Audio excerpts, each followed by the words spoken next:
ल्याएको छु। के होला है? ग्लोरिया के हो? ग्लोरिया के हो बहिनी?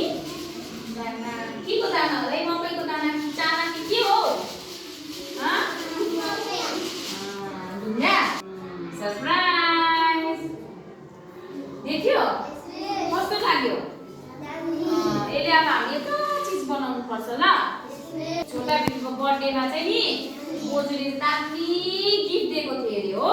तर त्यो गिफ्ट म अहिले भन्दिनँ है ल। बर्थडेमा के केले डेकोरेसन गर्छ? के केले सजाउँछ?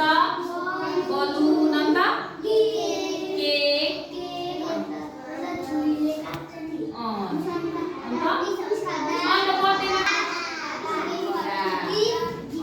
आज हामी नि अब त्यो छोटा भीमलाई छ नि बर्थडेमा बोजूले चाहिँ दामी मोतीको के को दिएको रहेछ? घाँटीमा लगाउने माला दिएको रहेछ। तर त्यो माला चाहिँ कस्तो भएछ? एकदमै छोटो भएछ हैन? छोटा भीमको घाँटीबाट के भएन? छिरेन छ हैन? अब हामी छोटा भीमको लागि नि दामी माला बनाइदिउँ ल। ल अब कसले दामी माला बनाउँछ है म हेर्छु है ल। दामी बनाउनु पर्छ है माला छोटा भीमलाई ठुलो लु।